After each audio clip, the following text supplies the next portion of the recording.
This is the last part, part 5 of Federalist 48. These are the last 3 paragraphs. As a reminder, Federalist 47 through 51, James Madison is going to be focusing on separation of powers, why it is needed, when it can go wrong, and if it does, rule of law will not be there, freedom and liberties will get crushed, tyrants might take over, whether there's one or a group of them, in the form of an assembly, in the form of legislature. And one of the best ways of countering this is to realizing that when you give people power, even if they're good people, the chances are they're going to be ambitious and they're going to do things that will be good for them and people around them, immediate people surrounding them, but will be bad for the community in the long term. And there's no way stopping this other than the system of checks and balances. And one of the ways that can be done is by letting each branch of government has what he calls partial agency over the others, can check them a little bit, has a little power to stop them from going too far when they're going in the wrong direction, so that people will realize something is wrong. And just for an example, if the legislature wants to go too far, maybe the president, if the Congress wants to go too far, the president can veto the law. It's qualified vote. In other words, if more than 2/3 of the members of the legislature decide, members of Congress decide, no, the president is wrong, then they can override it. But anyways, it lets the legislature, the Congress, know that they don't have the absolute last word on everything. So there's always a check on them. And we'll talk about other circumstances too. I just wanted to give you a little brief, short synopsis of what we're going to be talking about. So these are the last 3 paragraphs of Federalist 48. I'll start reading them. Those who wish to see the several particulars falling under each of these heads may consult the journals of the Council, which are in print. Some of them, it will be found, may be imputable to peculiar circumstances connected with the war, but the greater part of them may be considered as the spontaneous shoots of an ill-constituted government. So where we left off in the last part, in the last video, as an example, he said the council that was monitoring how the government of Pennsylvania was doing, it found out that in every turn, every time, the legislative branch had abused its power. So he says, you can actually find this in their journals. There, it's available. You can find out what they had found out. Next paragraph, it appears also that the executive department had not been innocent of frequent breaches of the Constitution.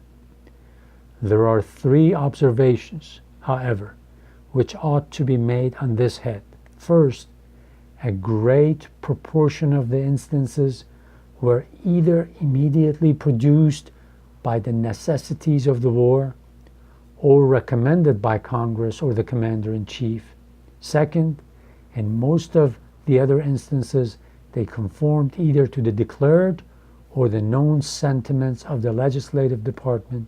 Third, the executive department of Pennsylvania is distinguished from that of other states by the number of members composing it.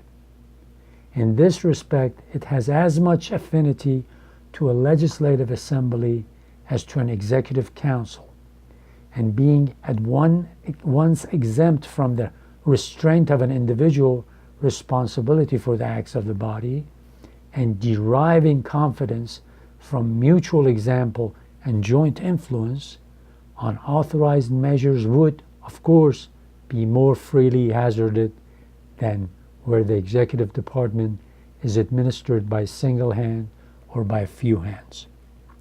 So sometimes, we'll talk about this more later on, sometimes in the Federalist it's mentioned that sometimes a group of people would easily do a wrong because they say, well, if they find out that we've done wrong, they can't blame it on one person. We say, well, we're a group, we did it. So because of that, a large group is more prone to make mistakes without thinking too much about it, because they can always pass the blame to somebody else. It's one of the things that you should consider when you're reading the Federalist Papers and looking at what he says about the government, about Congress, about different branches of government. And he says, look at what has happened in Pennsylvania. Pennsylvania had a unicameral legislature. They didn't have the House of Representatives and a Senate. They tried to make it as democratic as possible in the democratic sense of the word 2 centuries ago. And they were having lots of problems. So that's why one of the examples that James Madison uses says, look, you're going to have division of powers. You're going to have a legislature composed of 2 houses because of certain reasons. You're going to have checks and balances, because regardless of who comes to power, the chances that they will overstep their bounds. Ambition will probably get the better of them. So you got to be careful. And here's the last paragraph. The conclusion which I am warranted in drawing from these observations is that a mere demarcation on parchment of the constitutional limits of the several departments is not a sufficient guard against those encroachments which led to a tyrannical concentration of all powers of government in the same hands. I'm sorry, the last part should say, let me read that again.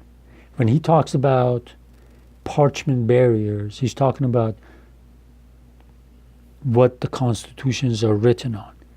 If you don't have checks and balances, if you don't have a right framing of the government, if you don't have separation of powers, if you don't have judicial independence, it just becomes a piece of paper that people can easily, or a piece of material that Constitution is written on, but it can be torn apart. People can overstep it easily. So if the system is not framed right, a Constitution is just a piece of paper. That's what he says. So let me read that again, because I should have said lead to a tyrannical concentration of all powers. Let me correct that. I'll read the whole paragraph since it's short. The conclusion which I am warranted in drawing from these observations is that a mere demarcation on parchment of the constitutional limits of the several departments is not a sufficient guard against those encroachments which lead to a tyrannical concentration of all the powers of government in the same hands. So please make sure that, especially if it's your first time you're watching this, you read along with me, because it will not make sense if you just listen to it for the first time. Read along, and please start from Federalist 1, go all the way through 85 if you want it to really, really make sense. Because in small parts, it will not make sense, especially with the explanations I'm giving to complete the story for you. So read along, and please read from Federalist 1 all the way through Federalist 85.